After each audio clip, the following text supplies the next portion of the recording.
بسم الله الرحمن الرحيم الحمد لله رب العالمين والصلاة والسلام على سيدنا وحبيبنا محمد وعلى آله وأصحابه أجمعين. خۆشەویستان و بەڕێزان، مرۆڤ کە هاوسەرگیری کرد ئاواتێکی گەورەی دێتە دی لە ژیاندا،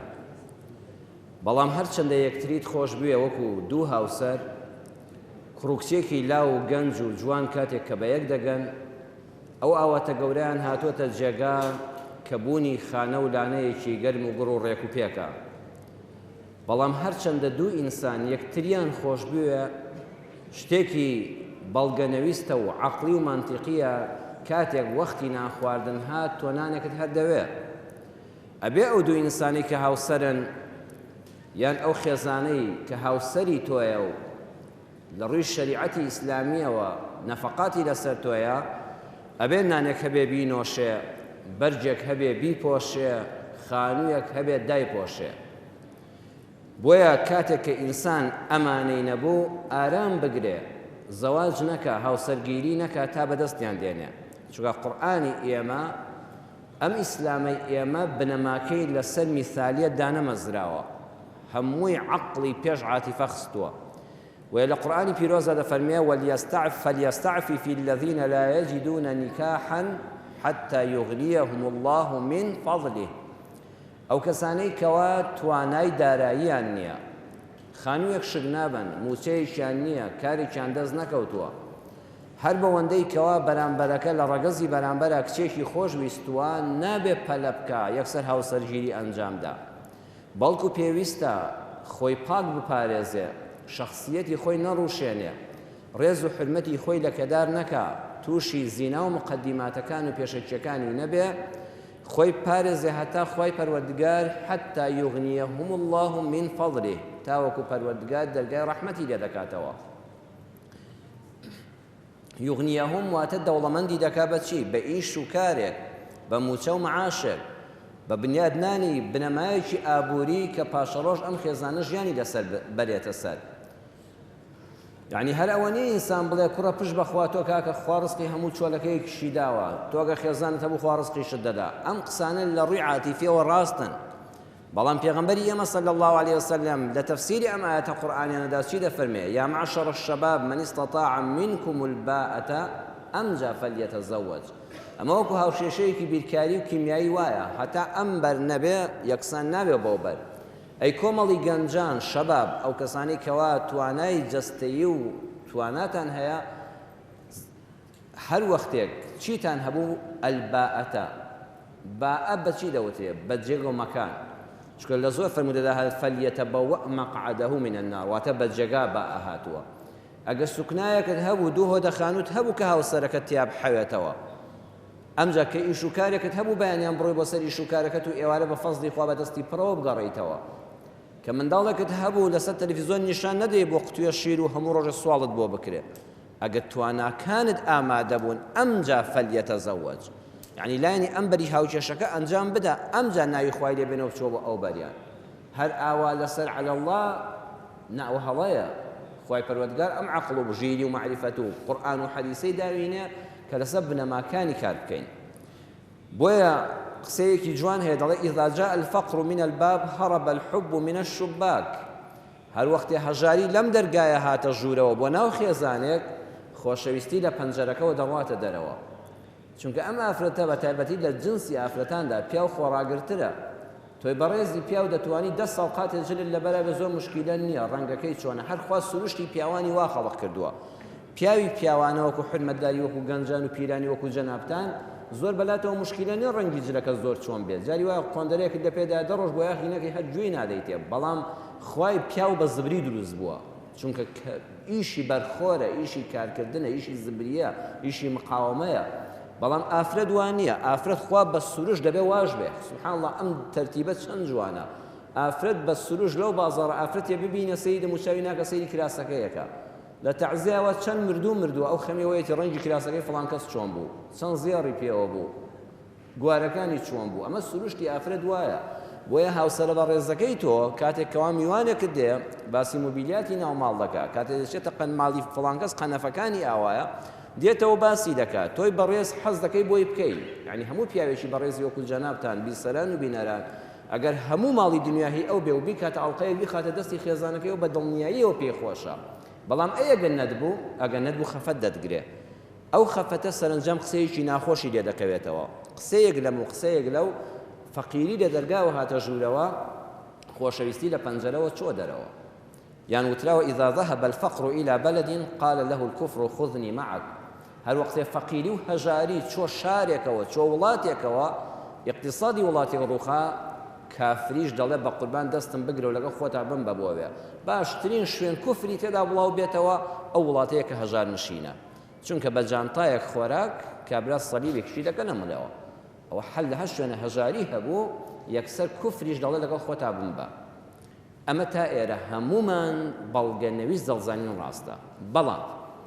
لێرەدا بەڵامێکی تێدەکەوێت بەڵام ئێستا ئێمە لەم بەڕێزانەی کە دەنگمان دەبیستن و ڕەنگمان دەبین و لەم بەرنامەی جوانتر لەگەڵماندا بەشدارن کەسانێکمان هەیە ئێمە لە کوردستانە دەژین لەم قەیرانەدا لەم بێمەعاشیەدا لە کەسابەت کە زۆری دابەزیوە ئایا ئێوانی کە هاوسەرگیریان هەیە و دەوڵەمەندنین ئەو خێزانانی کە هەژارن بە سەدان خێزان هەیە بەخوا بە هەزارانیش هەیە بەڕێزان ڕەن لە بەربانگی ئەم ئێوارەدا نانێکی ئەوتۆی نەخواردبێ ئێمە ناوی بڵین هەموو خەڵک پاشایە بە پێچەوانەوە زۆربەی خەڵکی هەژارە ینی ئەوانی جاران دەوڵەمەند بوون ئێستا زۆری هەژار کەوتون ئیلا تۆ کۆمەڵە دز و فزی ئەم وڵاتە سیر مەکە کابرا بە تانکردنەوە لێ دەدا ئەوە حسابی جیاوازە ئەو کەسانی حەڵاڵ خۆرن هەر ئەوەیە فەقیرە کە دەژین ئەمانە ئایا دەبێت کاتێک کە ئیقتیسادیان ڕووخاوە ژیانیشان وێران بێ ئێمە وتارەکەمان لەسەر ئەوەیە نەخێر دەشکرێ سەرەتا ئەنجامی مەدە ئەگە ئەنجامتدا ئێستا ژن و پیاوێک گویان لەم قسانەیە دڵەوەڵێ بریا ئێمە زەواجمان نەکردایە ئێمە نامانەوە خێزانەکان هەڵۆشێنین بە قسەیە ئەڵێن ئەگەر کوێ خانەولانەی هاوسەریەوە هەژاری دەکرێ زۆر ئاساییش بکرێ خێزانێک هەژاریش بێ بەڵام سادە بژی و جوان بژی چونکە بنەمای هاوسەرگیری نێوانی ژن و پیاوێک لەسەر چی شتێکدا مەزراوە لەسەر دوو کۆڵەکە مەوەدەتەن وەڕەحمە خۆشەویستی مەوەدە یعنی چی مەوەدە یعنی تۆ مەحەبە کەسێکت خۆش دەوێت برادەرێکت خۆش دەوێت بەڵام دینارێک خۆتی بۆ سەرف ناکەی مەوەدە لەلایەنی پیاوەکەوە ئەوەیە یعنی وەکو ژنەکەم خۆش دەوێت ئامادەم هەموو ماڵەکەشم بکەم بە قوربان ئەی ڕەحمە لەلایەن ژنەکەش دەڵێ منیش پیاوەکە چاوم لە تۆیە ئەگەر نەدبوو بەزەیم پێدادێتەوە تەکلیفی مالایوتاقت لێ ناکەم ئەگەر نەدبوو چاو لە برا دەوڵەمەندەکە ناکەم چاو لە دراوسێ دەوڵەمەندەکەمان ناکەم ئەمە دوو کۆڵەکەیە پیاو ئەگەر هەیبوو نابێ ڕەزیل بێ ئەگەر پیاوەکە نەیبوو ژنەکە بەزەی پێدا بێتەوە کارێک نەکا کە ژیانی لێتاڵکا و بەراوردی مێردەکەی نەکا بە براکەی بە ماڵی مامی بە فڵان کەسی دراوسەی بە فڵان میوانیان ئەو کاتێ ئەم ژن و پیاوە ئەم فەهمەیان هەبێ واللهی لە خێمەیەکا بن لە کەپرێکا بن دەتوانن ژیانێکی زۆر خۆش بەسەر بەرن پیاوی بەڕێز وەکو عەرزم کردن حتى ئەگەر هەتبوو ڕەزیل مەبە جەتوخوا ماڵێک پارەیەک بۆ ژن و منداڵی خۆتی سەرف نەکەی هەر وەکو حەرەسی بانگوابی و لاسیکی لێدەی بۆچی باشە بەڵام ژنی بەڕێزیش دەبێت لەولاوە هاوسەنگێکە ڕاگرێ ئەم باڵیان ڕاگرێ ئەگەی ئەم ئینسانە شکستی بەسەردا هات نەیبوو ئارام بگرێ سەبر بگرێ تەحەمل بکە بڵێ ئینشاءالله خوای گەورە ئەم دەرگایەشمان لەسەر دەکاتەوە و لەم زەقێتە ڕزگارمان دەکات پارە گرنگە زۆریش گرنگە لە ژیانی هاوسەریدا بەڵام هەموو شتێکیش نییە دەبێت ئەوە بزانین ملیاردێری ئەمریکی بەناوبانگ بۆلجیتی کە بملیار دۆلاری هەبووە دەڵێ چی الله إن المال لا يستطيع شراء الصحة ولا السعادة ولا الحنان ولا سهولة الهضم پارە ناتوانێت تەندروستیت بۆ بێنێ هەی وایە ملیۆن لەرە کەچی فەقیری ئێواران نانی جۆ دەخوا بە پەرداخی ئاوە ئەم هەموو پارە ناتوانێت تەندروستیت بۆ بێنێ پارە ناتوانێت خۆشبەختت بکە پارە ناتوانێت بەزەیی بخاتە ناو دڵتەوە پارە ناتوانێت هەدەستکردنی خۆراکت بۆ ئاسانکە پارە ناتوانێت وەلە تەفاؤل للمتشائمین ئەو کەسێ ڕەشبینە تووشی نەخۆشی دەرونی بووە ئەو هەموو پارەی هەیە ئەو هەموو پارە ناتوانێت گەشببینی کە لەو ڕەشبینیە دەری بێنێ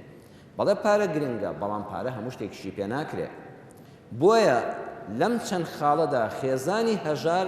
ئەگەر بە قسەمان بکە بەختەوەر دەبێت یەکەم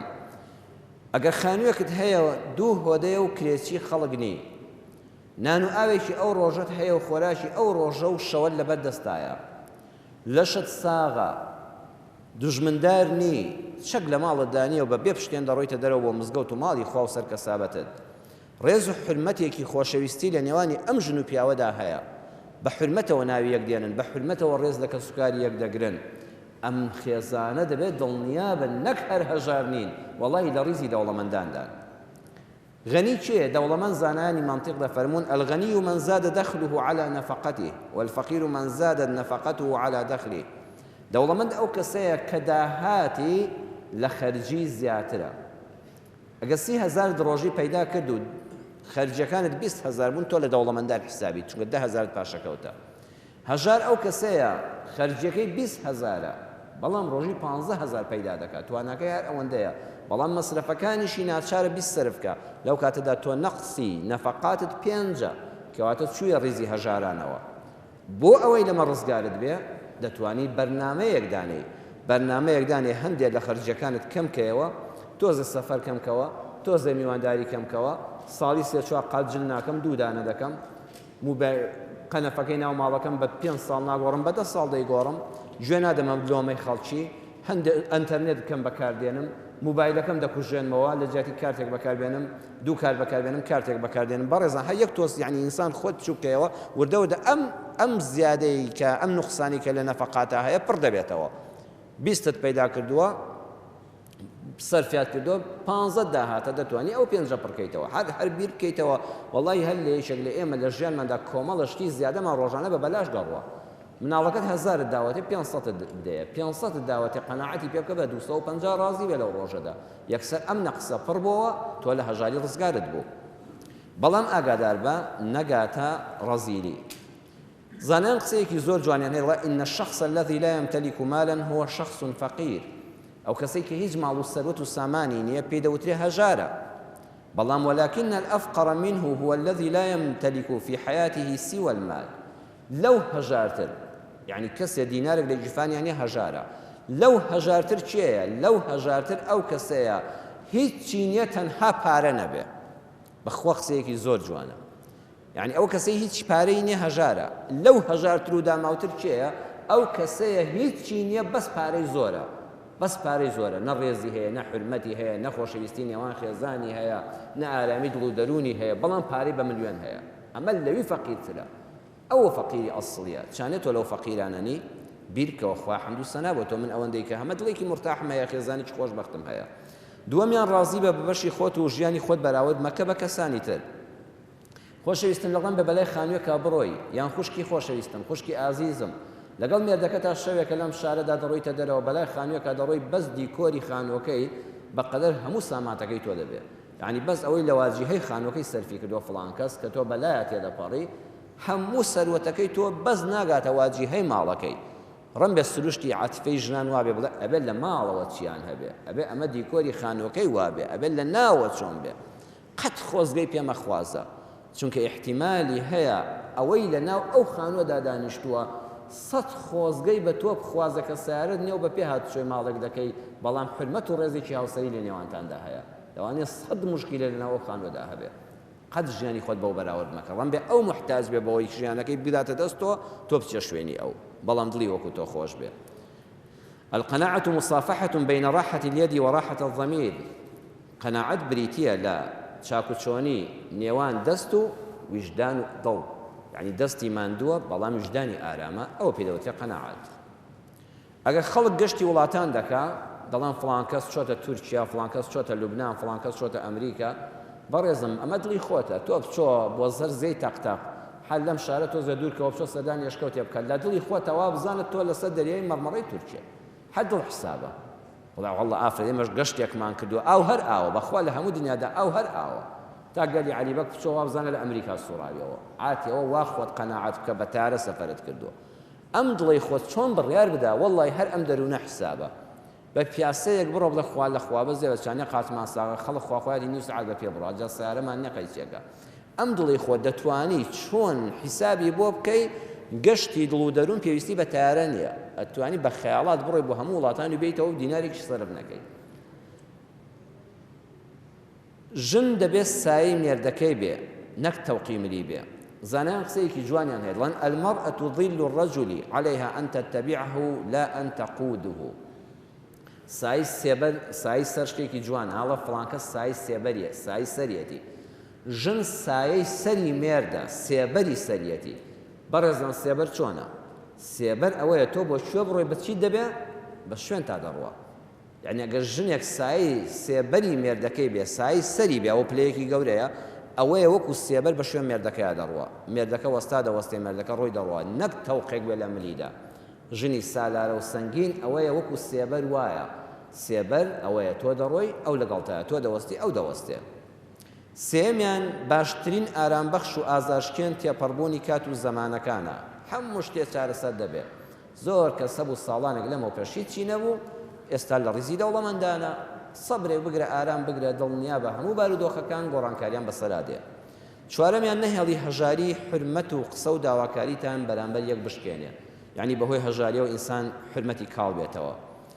أزكى الأزواج هو الذي ينادي زوجته مهما تقدم عمرها يا صغيرتي زانان دەفەرمون زیرەکترین پیاو ئەو پیاوەیە هەمیشە کاتێک کە ژنەکەی چەند چوو بێتە تەمەنەوە بە بچکۆلەکەم بانگی دەکات کوردەواری خۆمان دەڵێ گوڵە خونچەکەم یعنی زیرەکترین پیاو دڵی ژن بەزەوەی پێخۆشە پیرێژنێک بە پێی ناخۆشە بڵێ بە تەمەنی پیاو زۆر مشکلەی نییە حەزەکە بڵێ پیرە مێردی بەڵام ژن وانە ژن دایمە پێی خۆشە بە بچووکترین ناو پیرێژن بێ پێ بڵێ گوڵە خونچە خونچە ئەوەیە کە تازە گوڵەکە دەپشکوێ ئەوە زیرەکترین پیاوانێکن کە ئەو لەفزانە بەکاردێنن هەروەها زەنان فەرمویان أنت تسب زوجتك إذا امتدحت امرأة أخرى أمامها دوو لە ڕووی جەنابتان و خوشکان و برایان گوێنە بە ژنەکەتی دەدەی قسەی ناشرینە بە گوێنە ژنەکەتی دەڵێ کاتێک کە لە لای ئەو مەدحی ژنێکی تر دەکەی لە میوانەیەک بۆی هاتووی بەخوا ژنی فڵان کەس بە خوشکم بێ بەخوا کابان و خانومان بوو ئای چێشتەکانی دەستی خۆش بوو بڕواتان بە لای خێزانەکەی خۆت یەک گوێنی ڕاستەوە خۆت پێداوە ژن هیچ کات حەز ناکە مەدحی ژنێکی کە لە لای بکرێت بڵێ بەخوا هاتیەوە چەند تێر و تەسەل بووی بڵێ وەڵڵی خۆزگە ئێوارە لە ماڵی خۆمان بووایە بەخوا قەت چێشتی کەس ناگاتە دەستی تۆ ئەگە واژ نەبێ ئەمە بە درۆ حساب نییە ئەبێ پیاوێکی زیرەک بی ئەگە خوا نەخواستە لە ماڵی خۆتا هەژار بووی لە دەرەوە نانێکی چەورت خوارد قەت نەچی لای خێزانەکە بڵێ بەڕاستی فڵان کەس خێزانەکەی خانومان بوو ئەوە بۆ ژن بە جوێن حسابە هەروەها ژنانیش دەبێ بزانن لەو کانە المال یغنی عن الرجال لما تزوجت بنات الملوك چەند قسەیەکی جوانە ئەگەر ماڵ و سامان بەس بووایە بۆ ئەوەی ژن پێویستی بە پیاو نەبێت دەبایە کچی پاشاکان شویان نەکردایە ئاخ کچی پاشا ئەو سەرکردانە لە چیان کەمە بەڵام هەموو سەروەتی دنیا هەبێ خوشکی بەڕێزم هەر پێویستیت بە سایی پیاوێکە تۆش لەبەرەوە دەبێت ئەو یەقینە بزانی پیاوەکەت بە ماڵی دنیا مەگۆڕەوە چونکە ئەگەر ماڵ و سامان ژنی بێ احتیاج کردایە لە پیاو ئەوایە کچی سەرکردە و مەسئولە گەورەکان شویان نەکردایە خۆ هیچیان کەم نییە جاری وایە ئەوەی شووی پێ دەکەن زۆر زۆر لە ئاستی دارایی خۆیان نزمترە بەڵام هەر پێویستیت پێیەتی پێنجەم خۆتان ڕابێنن لەسەر پاشەکەوت بە کەمێکیش بێ ماڵی سەرکەوت و ئەگە هەژاریش بێ ڕۆژی 1000 دیناری تەبع پاشەکەوت کە لە داخیلەیەکە تۆ بە خێزانێکی سەرکەوت و حسابی ڕۆژێ دڵنیا بە فریاد دەکەوێت دەچینە خزمەت بە سەرهاتێکی ئەم کوردەواریە باسێک لەوەیە خێزان هەرچەند سادە بێ دەتوانێت جوان بژی و بەرنمەیەکی جوانی بۆ ژیان هەبێ لە شاری هەڵەبجەی شەهیدی خۆمان ساڵانێکی زۆر لەمەوبەر ئەمە لە کتێبە تۆمار کراوە خاوەنی چیرۆکەکە ماوە باسی ئەوە دەکات دەڵێ زستانێکی سەخت بوو بەفر زۆر باری بوو کات گرانی بوو نان کەم بوو ئەو سەردەمە کابرا دەوڵەمەند بووە لە ماڵی خوا داڵێ دانیشتە بووم سەیری دەرەوەم دەکرد و سەیری بارودۆخی وڵات و بێنانی و هەژاری خەڵکم دەکرد هەل لە خۆ دڵم تەنگ بوو قەدیمی وەکو ئەم سەردەمە نەبووە کە بەفر باریوە و زەخیرە کەم بوو بێ دڵیان تەنگ بووە و توێتی ڕێگاوبان هەمووی گیراوە چۆن دەستم بە شوێنان بگا وەکو ئەم سەردەمی ئێستا کاراسانی گەیاندن نەبووە ئەڵێ لە ماڵەوە دڵم تەنگ بوو وتم خوایە ئەم بەفرە ئەستورە و ئەم بێ زەخیرەیە و چەبێت چۆن بگەینە بەهار و ئەوانە لەو کاتەدا شتێک بە مێشکما هات وتم من سۆریشم هەیە دەوڵەمەندیشم ئەی ئێستا دەبێ ماڵی فڵان کەس کە ژن و پیاوێکن بە یەکەوە دەژین هەردووچیان سوبحانەڵڵا نابینان هیچیان چاویان نابینێ ئەم ژن و پیاوە خانووەکەیان خەریکە دەڕوخێت تەپۆلکە خانوویەکە وەڵڵاهی خەڵک ئەگە ساڵانە ڕەمەزانان شتێکیان بداتێ و شتێکی لێ پاشەکەوتکەن و بیکەن بە زەخیرەی ساڵیان ئەینا هیچیان نییە خوایە دەبێت ئێستا ئەو ژن و پیاوە چەند خەمناک بن ئەڵێ لە ماڵی خۆمەوە بەو دڵە تەنگە هاتمە دەرەوە بەرەو ماڵی ئەو ژن و پیاوە نابینایە کوێرە ڕۆیشتم کاتێک کە چووم حەوشان نەبووە ئەڵێ هەر چوومە بەردمی دەرگاکە ناچار حەوشە نەبوو لێدەم هەر ژوورێکی ئاسایی بوو قاقای پێکەنینیان ڕۆژەڕەیەک دەڕۆی ئەڵێ کاتێک چووم ئەو ژن و پیاوە خەمەی لە دڵی منایەوان نییانە لە پەنجەرەوە پەنجەرەش پەردەی پێوە نییە سەیرم کرد ئەمانە بەس چ پێ دەکەنن هاتوون چوون دوو قاپیان پڕ کردووە لە بەفر دۆشاوی تریان تێ کردووە تێکەڵیان کردووە جا دۆشاو بەفر خوشتێکی خۆشە بەدەم یەکیەوە دەکەن کابرا بەژنەکەەوە دەمت بکەوە کەوچکەکەی بۆ دەبا چونگە چاوی لێنێ بەر لوتی دەکەوێت پێ دەکەنێ بەر چاوی دەکەوێت بەر نێو چاوانێکەوێت تا کە ئاخر دەچێتە دەمیەوە ئەنجا پیاوەکە تۆ دەمکەوە ئەم کەوچکێک بەدەمی ئەوە دەکات هیچ لەشی یەکتریان لە بەفر و دۆشاوان نەهێشتەوە قاقا پێ دەکەنن ئەڵەختم سەد خۆزگەم بەو دڵەتان من وەم نزانین دەبرسانە دەمرین ئەم دوانە بە قاپێ بەفر و دۆشا و بەم هەموو ڕۆمانسیەتە بەیەکەوە نە چاویان هەیە نە ماڵیان هەیە نە خانوێکی ئەوتویان هەیە بەڕێزم وەڵڵای دەتوانی بە خوارنێکی سادە و ساکار ژن و پیاوێک دانیشن ئەو جەوە بڕەخسێنن کە سەدان دەوڵەمەند خۆزگەی پێدەخوازێ وانە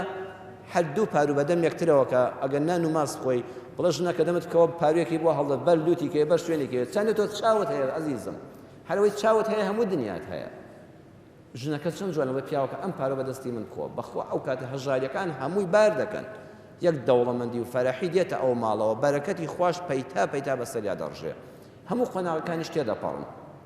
چونکە دەوڵەمەندیەکان چین گرنگەوە نیە چەندمان هەیە و چیمان هەیە بەڵکو گرنگ ئەوەیە ئەم ساتەی تێیدای بەخۆشی بیگوزارێنە یعنی ئەم ساتەی کە تێیدای بڕیار بدە بەخۆشی بژی بەو خوا ساتی دوای ئەوش بەخۆشی دەژی هەر ئەمە قات ئەمە دەتوانین بکەین بە قاعیدەیەک لە ژیان ئێستا بەخۆشی بژی بەیانیش بەخۆشی دەژی وەختی ئەزانی 5 ساڵات بەخۆشی دەژی هیوا هەیە عمری 50 ساڵە چونکە لە ئێستای ناڕازیە لەم ڕۆی ناڕازیە بەیانیش هەر ناڕازیە دوو بەیانیش هەر ناڕازیە ئێستا خەڵکانێکمان پێش دێ لەم کوردستانەدا گرانی بوو هەر ناڕازی بوو دۆلار دەباری هەر ناڕازی بوو معاش زۆر بوو هەر ناڕازی بوو نییە هەر ناڕازیە ببێتە ملیالەریش هەر ناڕازیە حتا دەمرێ هەر ناڕازیە چونکە ئەوە تازەوە فێر بووە ینی هەر میشە یەخوا فێری ناڕازی بوون نەبی کە لەم ڕۆ ڕازی نەبووی لە بەیانیش ڕازینی عمرت دەگاتە 50 ساڵ و تۆ هەر پرتە و بۆڵەتە هەر لە ماڵەوە لە بازاڕە لە چاخانەدا لە ناو سارەدا هەر پرتە و بۆڵە دێوا دڵێن نییە و هەر نەیگەیشتینێ لەبەرەوە خۆت ڕابێنە ئەمڕۆ بە ئیزنی خوای گەورە بەخۆشی ڕابێرە وەڵڵا بەیانیش ئینشەڵڵا بەخۆشی ڕادەبێری ئێمە زۆر جار نانی بەیانی دەخۆین بەڵام ئەوەی ئاگامان لێنێ نانی بەیانیەکەیە لەو کاتەدا هەزار فکرمان هەیە نانی نیوەڕۆ دەخۆی بەس ئەوەی بیرن لاینە نانەکەیە سەد شتی کە بەرنامەوە لە مێشکدایە لەبەرەوە دووشت لەدەست دەچێت یەکەمیان خۆشی و لەزەتی ئەو ناخواردنە لەدەست چووە چونکە ئەوەی خەیاڵت لاینێ نانەکەیە بەس دەڕوا و نازانی لەزەتەکە لەدەست چوو دووەمیان ئەو هەموو فکرانە بەس بڵقی سەر ئاون دەپوچێنەوە دوای دەڕۆی دەرێ نازانی باسی چ بوو زاکیرەکەشت بە فیڕۆ دەچێت کۆتایی قسەکانمان دەچینە خزمەت زانا و شاعر و فەیلسوفی کورد حاجی تۆفیقی پیرەمێرد کە لە ساڵی 1967 لە سلێمانی لەدایک بووە لە ساڵی 1950دا ڕێک مانگی 6 بووە وەکو ئەم کاتانەی ئێستا ئێمە تەقریبەن دەچینە ناویەوە مانگی ڕەمەزان وفاتی کردووە حاجی تۆفیقی پیرەمێرد شاعر و فەیلسوفی کورد ئەوەی کە گەورەترین کەلەپور بۆ میلەتی کوردی بەجێهێشتووە پەندە جوانەکانیەتی کە هەمویان لە دوڕ و گەوهەر بەنرخترن بەم چەند پەندە شیعرەی شاعری گەورەی کورد پیرەمێرد کۆتایی بە وتارەکەمان دێنین ئەفەرمێ ئەولادتان بەناس پەروەردە مەکەن ئەولادتان بەناس پەروەردە مەکەن چاک نابن خۆتان ڕەنج بردە مەکەن لە هەموو هەورێ باران نابارێ ڕاست کەوتە زارێ دەکەوتە شارێ دەی فرە کوێخان ناحەسێتەوە بزن هەر جارێ دەڕوتێتەوە لە پردی نامەرد مەپەڕەرەوە جەردە ڕوتت کابالەم بەرەوە لە قاپی نامەرد مەکەتە قولباب بێگۆش بە نەوەک منەتی قەساب دەوران دەوڵەتت لەدەست دەسێنێ بەڵام ناوی چاک تا سەر دەمێنێ دوژمن بە چاکە ئاش دەبێتەوە دوژمن بە چاکە ئاش دەبێتەوە سەهۆڵ بە ئاوی گرم دەتوێتەوە تەماع وەک ئاوی شۆری دەریایە تەماع وەک ئاوی شۆری دەریایە هەر ئەی خۆیتەوە و تەسەلاد نایە ئەوەی قانیعە بە وشک و بەتەڕ ناوی نراوە شاهی بەحر و بەڕ ئەگە قەناعەتت هەبوو پاشایەکی لە ڕیزی پاشا دەسەڵاتدارەکانی دنیادا خی پەروەردگار ژیانی خێزانیمان بەختەوەرکە دەرگای ڕزق و ڕۆزیمان لەسەر فراوانکە قەنەعەتمان پێ بەخشێ و ئاسوودەی دڵ و دەروون و ماڵ و حاڵمان بەسەردا بڕێژێ و سڵاوەتەکانمان لەبیر نەچێ بۆ ڕوحی هەمیشە زیندوی سەردار و سەرۆرمان اللهم صل على سيدنا محمد وعلى آله وصحبه وسلم اللهم صل على حبيبنا محمد وعلى آله وصحبه وسلم اللهم صل على شفيعنا محمد وعلى آله وصحبه وسلم والسلام عليكم ورحمة الله وبركاته.